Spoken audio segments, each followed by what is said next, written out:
Si, matory va io, za misy problème. Tsy matory ny Robocop fa chargé vapily avao. Zafady li. Ny problème-nareo zany sy mba misy andro férié. Tapaka aby maha milliardaire sy te ana. Tapahinao ny torimaso mba hitovizako amin'ny mpanan-karena. Fa c'est pas bon kia zahay roa. Androany bon, demain c'est pas bon. Tamaly zahay le soa, androany le ho amboa. Fitiavanareo akosiligo mamantoly. Mamy mafanafana. Mifagnizy masaso ariagna nolokanty. Nganao dra ho tana avao. Boso mafanafana tsely aho. Azafady fa sy raha baragna ty fa sisy taony. Atao ranon'ampango sa au vivy? Au vivy. Ahita avako au vivy lasite zany hanao. Juste fomba avao moeraoera. Agny hety ranomasombe indiananao ty sy ho lasaka amin'ny telefôny ko avao. Sy raha watara profo, fa watara pauvre. Iaho kely tsy mety fay. Ny sakay sy mba filelatry fa mahafay.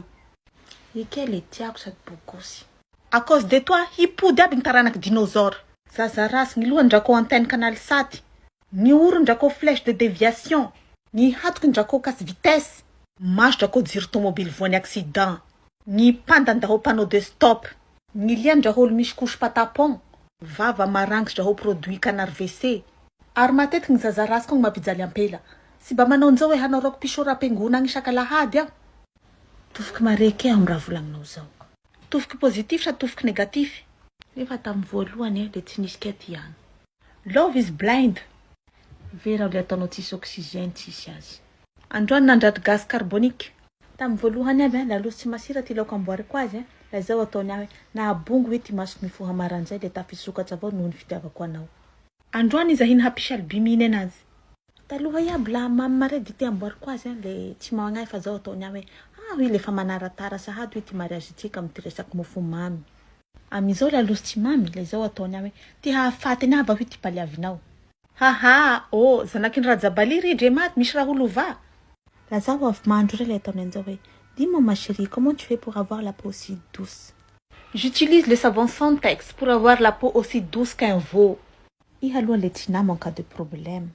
Nona mpanambolana agny fitenao problème n'olo dra fa beng ny tragno vato vitako. Sady zao tsy raha menjala sa chaque fin du mois. Sady ny lehilahy lo fa ela iaraha sy raha hainy cherche définition du fin du mois. Afa matiky ny fin F-I-N miaraka amin'ny fin F-A-I-M. Avy ny fin du mois tu as faim d'argent quoi. Tsy vandy lahy. J'ai faim lay mandeha namody amizay hanao fahinakany aho. Fiaigna fa lafo ny mofa ny hakelikely sy haiza raha roa. No raty fagnahy. Kia tragno c'est mort, chacun pour soi, Dieu pour tous. Manambava.